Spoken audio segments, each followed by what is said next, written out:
Bienvenidos a un nuevo espacio de entrevista. Hoy con nosotros tenemos la terapeuta del lenguaje, Marlin Machado, con un espacio impresionante que ha crecido como la espuma jugando Aprendo a Hablar en Instagram. Este especialista hoy nos conversará sobre aquellos consejos cuando mi hijo no está hablando.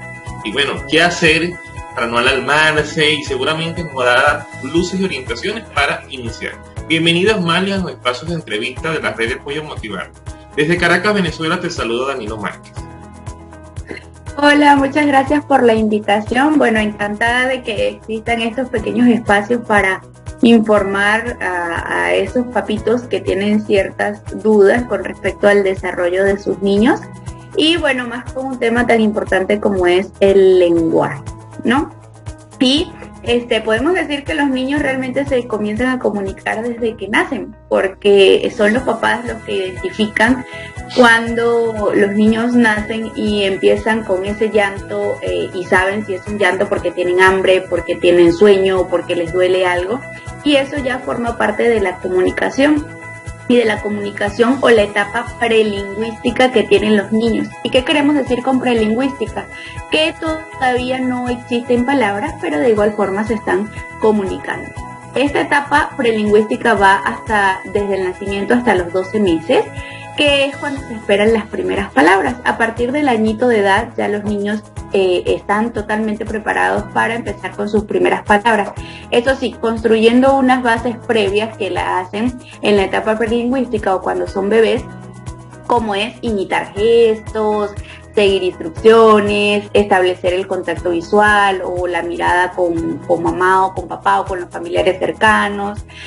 También la estimulación auditiva, que es muy importante para el desarrollo del lenguaje y del habla. Y una vez que tienen estas bases sólidas y llegan a los 12 meses, pues pueden comenzar con sus primeras palabritas. A partir de allí, a diario, el niño va a ir incrementando su vocabulario, va a ir aprendiendo cosas nuevas a través de las experiencias, a través del juego, a través de las rutinas cotidianas que hará con mamá o que hará en casa.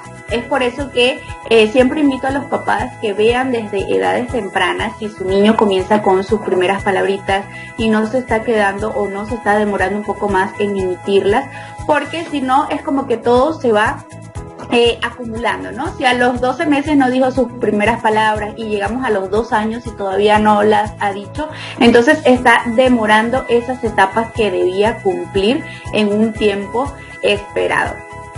Sin embargo, es importante que los papás siempre se mantengan alerta, porque entre los 12 y los 18 meses es más lo que los niños pueden comprender, es decir, es más lo que pueden seguir instrucciones que lo que pueden expresar. Sin embargo, entre los 12 y 18 meses de edad debe existir un vocabulario aproximado de 20 palabras, para que cuando los niños lleguen a los 2 añitos, que es cuando comienzan a hacer frases y comienzan a comunicarse un poco más fluido, ya puedan tener un vocabulario aproximado de 50 palabras. Si esto no ocurre, o si se está demorando un poco más, no quiere decir que el niño ya tenga algún diagnóstico, que el niño ya tenga alguna dificultad. Simplemente es importante acudir al especialista para evaluar que todo esté bien y puedan iniciar nada más estimulación en casa o estimulación con algún profesional para que los puedan ayudar a nivelar al niño con respecto al lenguaje. Marlin, coméntanos acerca de, estamos trabajando, yo soy papá, y veo que mi niño de 3 años solamente hace señas. Por ejemplo, agua, café, o quiero hambre, y veo que solamente hace gestos y algún balbuceo de algunas palabras, y siento que se está tardando un poco más. ¿Cuándo es una señal de alerta y cuándo podemos decir que es algo natural y que gradualmente irá mejorando, adquiriendo nuevas palabras? Ok, incluso no debemos esperar hasta los 3 años para que el niño pues tenga un vocabulario tan limitado, porque como les estaba comentando, si desde el año se esperan las primeras palabras y a los 2 años se esperan que tengan un vocabulario aproximado de 50 palabras, no debemos esperar 3 años porque estaríamos demorando un poco más ese desarrollo. Ya se considera un signo de alarma cuando a los 18 meses o 24 meses el niño todavía no dice palabras o se comunica a través de gestos o a través de señas. ¿Por qué? Porque hay muchos trastornos del neurodesarrollo que se pueden identificar antes de los 2 años de edad. Entonces, si nosotros esperamos hasta los 3 o 4 años para acudir a un profesional o para realizar una evaluación, nos estaríamos demorando quizás en recibir ese diagnóstico o en brindarle ayuda al niño que se puede nivelar de forma temprana. Recuerden que mientras más temprano, mientras los niños están más chiquitos, la plasticidad cerebral va a absorber todo lo que queramos enseñarles. Y esa plasticidad cerebral va desde que nacen hasta los 6 años de edad. No quiere decir que luego no vayan a seguir aprendiendo, por supuesto que sí, pero en ese periodo, que es el periodo de la primera infancia, pues por supuesto van a aprender mucho más rápido y es más favorable que puedan atender a sus niños. Ahora bien, con respecto al avance o con respecto a la evolución que pueda tener, va a depender de cada niño, de cada dificultad, de cada diagnóstico que puedan tener, porque si simplemente estamos enfrente de un niño que tiene un retraso simple del lenguaje, que se está demorando nada más un poquito en hablar, pues puede evolucionar muy rápido. Pero si estamos enfrente de un niño con trastorno del espectro autista o con un trastorno del neurodesarrollo, pues no podemos decir lo mismo porque quizás la capacidad de aprender de ese niño es diferente al otro. Entonces se va a demorar un poquito más en avanzar.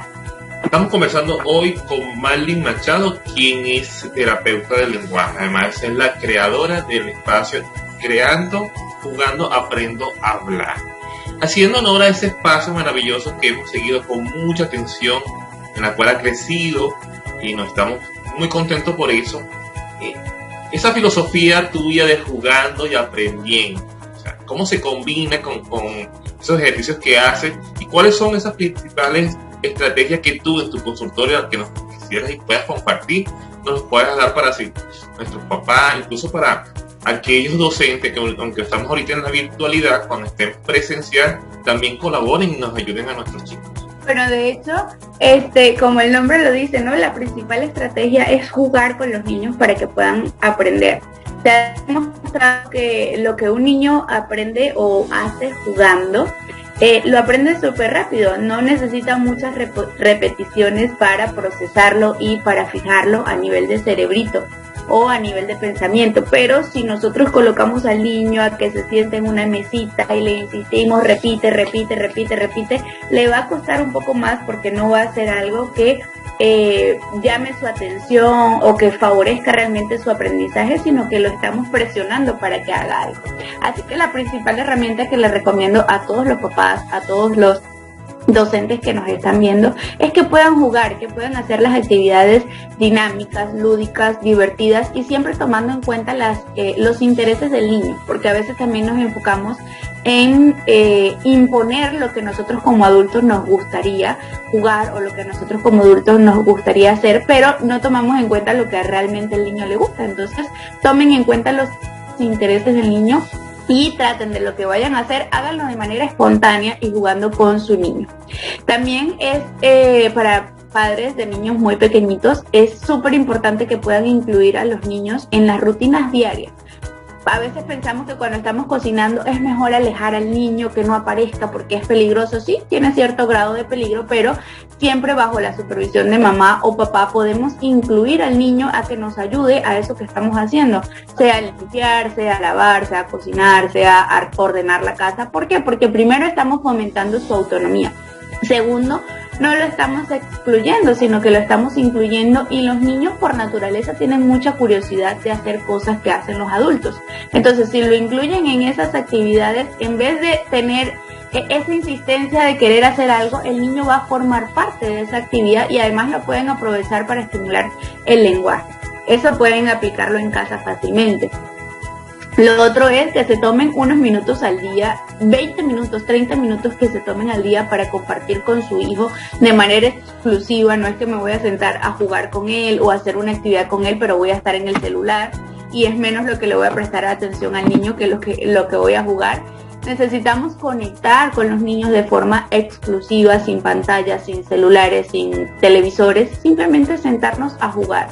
Y eso pues va a ganar muchas horas de de aprendizaje o van a lograr muchos objetivos a nivel de aprendizaje con solamente 20 o 30 minutos que ustedes se sienten a jugar con sus niños al día.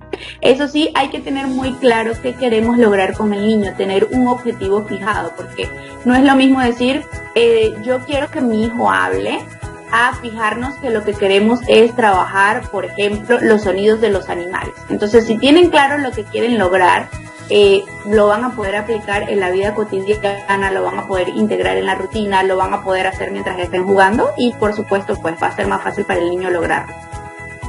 Hoy estamos conversando con Marlin Machado, quien es terapeuta del lenguaje. Marlin, acerca de esta herramienta también que creemos que es muy valiosa, que es la música.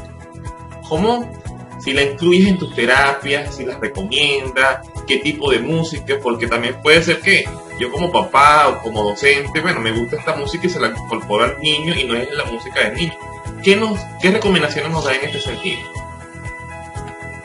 Sí, de hecho la música es una herramienta maravillosa en cuanto a estimulación del lenguaje. ¿Por qué? Porque a los niños o a la mayoría de los niños les gusta cantar, les gustan las canciones. Yo por lo general durante las sesiones de terapia utilizo más, además de las canciones infantiles, que sí, debemos seleccionar cuáles son las que van de acuerdo al objetivo que queremos cumplir, porque si vamos a trabajar los sonidos de los animales, no vamos a poner una canción, por ejemplo, de las letras, ¿no?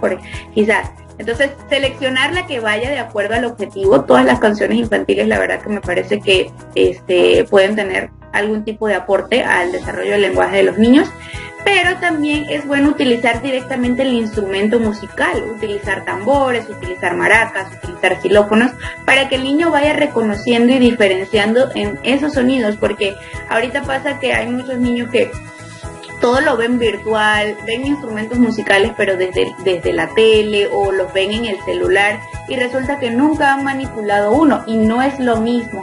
Aunque parezca que los sonidos son iguales, no es lo mismo que el niño tenga la experiencia de manipular el objeto, de tocarlo él mismo, de hacer los sonidos, identificarlo o discriminar esos sonidos de manera vivencial a que lo haga de forma virtual. Entonces, mientras más puedan hacerlo una experiencia real, una experiencia que el niño pueda tocar, que pueda manipular, va a ser más beneficioso para él. Inventen canciones ustedes mismos en la casa, solamente pónganla a su niño, así sea inventado.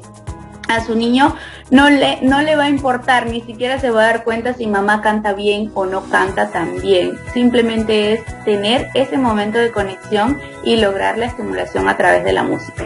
Genial, esos consejos tan maravillosos que nos dan, que son muy cercanos, incluso que puede compartir muchísimo, incluso en ese periodo tan importante como esa primera infancia, estimulación temprana. Mali, coméntanos acerca sobre la estimulación temprana, o un término que debe ser común para todos los terapeutas del lenguaje. En cuanto más temprano podamos detectar aquellas señales que nos deberían llamar la atención para nosotros intervenir como papá y luego conocer y ver si es necesario la ayuda de un especialista. Coméntanos cuáles son los errores principales que tú consideras que en tu consultorio llegan para padres diciendo, bueno, mi hijo no habla, estaba con otra terapeuta de lenguaje y tenía una anécdota que a los 2 años, algo así, mi hijo no habla, o sea, y cuáles son los principales errores que por desconocimiento, por cualquier otro factor, cometen los padres y que no ayudan al niño, y cuáles son aquellas cosas que podrían intervenir para que colaboremos, porque a veces como papá también nos convertimos en un obstáculo, exigiéndole un poco más de lo que a su etapa evolutiva merece el niño, o también bajándole el nivel. ¿Qué nos comenta Mali como especialista? Así es, uno de los errores más comunes es eso, desconocer qué deben esperar en la etapa evolutiva en la que se encuentra el niño, porque pasa mucho que hay un niño de 3 años, pero los papás siempre están, no, es que él no lo puede hacer, no, es que él está muy pequeño, no, es que, y son los primeros que están poniéndole barreras y límites a ese niño para que pueda hacer cosas, para que pueda ser libre, para que pueda ser niño. Entonces no es irnos a los extremos de, no, es que él no puede hacer nada porque es un niño, porque los niños tienen habilidades y capacidades de acuerdo a su edad y pueden lograr muchas cosas de manera independiente, o que a un niño de 3 años le estén exigiendo cosas o actividades de niño de 5 años. Entonces no es irnos en los extremos, es informarnos y saber qué deben esperar de su niño para poder trabajar con él de acuerdo a su edad y de acuerdo también, no solamente a la edad cronológica, sino también a su edad mental. Eso tienen que tomarlo en cuenta, porque si tenemos un niño con alguna dificultad, pues quizás tiene 3 años, pero a nivel de pensamiento está un poco por debajo de su edad y no le podemos exigir tanto, porque lo vamos a frustrar. Otro error común es que no, es que yo no sé jugar, no, es que yo no sé conectar con mi niño, pero entonces dejan al niño solo y no hacen el intento de pasar un ratito con él. Yo sé que estamos ocupados, yo sé que ahorita tenemos que trabajar o fuera de la casa o muchos dentro de la casa, pero son más horas de trabajo. Sin embargo, sé que siempre puede haber unos minutos, no necesitamos 1 o 2 horas, necesitamos simplemente 10, 20 minutos que se puedan sentar con el niño a jugar y a conectar, porque es lo que los niños necesitan. Otro error muy común es dejar a los niños pequeños delante de la pantalla, el televisor, el celular, la tablet, durante muchas horas del día. No, porque ahí está aprendiendo. Realmente no está aprendiendo. Cuando los niños están al frente de la pantalla por mucho tiempo, el cerebrito se pone en pausa. No se está creando ninguna conexión neuronal y ningún aprendizaje. ¿Por qué? Porque los niños necesitan estar en movimiento, necesitan hacer acciones, tener experiencias para poder generar el aprendizaje.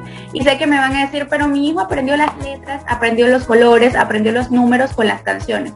Sí, pero resulta que eso es un lenguaje automático y eso lo aprenden de forma mecánica. No es igual decir los números y las letras a decir mamá quiero agua, mamá me duele la barriga, que es un lenguaje espontáneo. Así que mientras menos usen las pantallas, mucho mejor. Y si las van a usar, que sea de forma funcional. Acompañen a su niño y hagan otra cosa relacionada con lo que están viendo en la tele o con lo que están viendo en los videos. Marley, en el caso de la virtualidad, ya llevamos casi 2 años con este tema de la pandemia, en la cual nos ha llevado a confinarnos en nuestros hogares. Y bueno, y ha sido ahora una educación virtual. Tenemos una preocupación bastante seria en cuanto a los niños que están en edad del kindergarten, preescolar, que en ese periodo de 2 años deberían estar con su maestra de aula, en la cual le ayudaría muchísimo a su desarrollo del lenguaje, de la escritura. Y luego quizás podrán entrar en un primer grado, en el caso de Venezuela, sin haber pasado por ese acompañamiento de un especialista como una maestra o un maestro que tiene todas estas cualificaciones. Y esta tarea, esta responsabilidad cayó en manos de los padres, que no todos manejamos algunas estrategias, no todos tenemos la misma paciencia. ¿Cómo ves ese reingreso o posible reingreso a una modalidad presencial o semipresencial de las clases en estos niños que no obtuvieron este acompañamiento de un especialista como una maestra ya? Claro. Mira, realmente es un tema bastante complicado, porque sé que muchos padres hacen su mejor esfuerzo día a día para poder ayudar a los niños, pero como tú bien lo dijiste, no son maestros, no son profesores, y sé que cuesta bastante, y también pues no es igual la experiencia que los niños están viviendo a través de una pantalla que lo que puedan hacer de forma presencial. Creo que sí, que se va a ver afectado en muchos aspectos el reingreso de forma presencial, sobre todo para esos niños que justamente comentas, ¿no? Los que venían de un preescolar a pasar a primer grado son los que van a tener ese choque más brusco, porque no tuvieron un periodo de adaptación de forma presencial con sus amiguitos en el colegio, la rutina, sino que estuvieron en casa, e ir de casa de una vez a ingresar a lo presencial, pues va a haber un choque brusco, además de las habilidades motoras que necesitan desarrollar los niños para comenzar a escribir, las habilidades de conciencia fonológica o de prelectura también pues se van a ver afectadas. Y si muchos niños pues en casa han desarrollado dificultades de lenguaje, no por culpa de sus papás, sino que naturalmente tienen dificultades de lenguaje y todavía no han sido atendidos, luego cuando ingresen también al colegio o al primer grado, pues también se van a ver afectados a nivel de aprendizaje o a nivel de lectoescritura, porque el lenguaje va relacionado con el aprendizaje de la lectoescritura. Entonces es importante que tomen en cuenta todo eso, tanto los papás como para acudir a un profesional y buscar ayuda antes de que esto ocurra, como los maestros cuando ingresen a las clases presenciales tomar en cuenta todas estas dificultades que se van a presentar en estos niños, porque después vamos a querer exigir lo que quizás en 2 años no se pudo lograr por el tema pandemia, por muchos factores, pero debemos tenerlo en cuenta para no sobreexigir a los niños y que luego pues generen frustración. A veces es preferible que un niño pues pase un año más en el colegio a que cuando le toque salir del colegio pues esté frustrado o esté con dificultades o no haya logrado al 100% los objetivos que se deben cumplir en el colegio.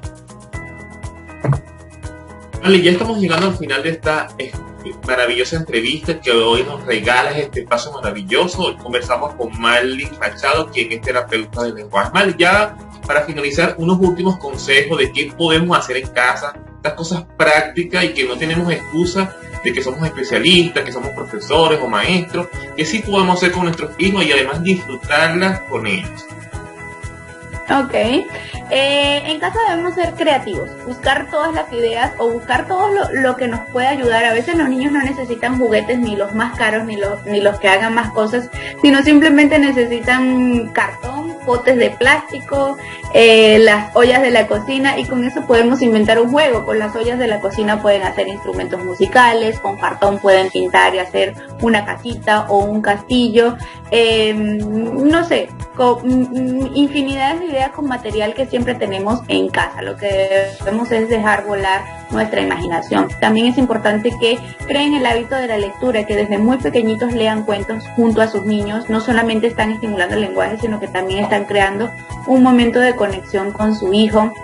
Que puedan jugar con títeres, hacer dramatizaciones, conversar con los niños o hacer juegos de palabras. Por ejemplo, simplemente estamos en la calle y vimos un carro, describir el carro o preguntarle qué ve, o decirle cuántos carros rojos ve, por ejemplo, si está más chiquitito y solamente está contando. Tratar de siempre estar en conversación con sus niños. A veces creemos que los niños no nos comprenden o que no saben lo que le estamos diciendo, y de hecho sí, nosotros como adultos subestimamos a los niños, y los niños son capaces de comprendernos, de escucharnos y de entender lo que nosotros les estamos diciendo día a día. Bueno, vale, hemos llegado ya al final. Coméntanos rápidamente tus redes sociales, cómo conectar y cómo hacer uso de esos servicios maravillosos que prestas. Sí, me pueden encontrar en todas las redes sociales como Jugando Aprendo a Hablar, desde YouTube, TikTok, Facebook o Instagram. Y allí también van a encontrar pues los números de contacto, o me pueden enviar un mensajito o correo electrónico a cualquiera de mis redes sociales. Hoy conversamos con Marlin Machado, terapeuta del lenguaje. Desde Caracas, Venezuela, los acompañó Danilo Márquez por las redes Apoyo Motivarte, y aquí seguimos creciendo juntos. Muchísimas gracias por su atención.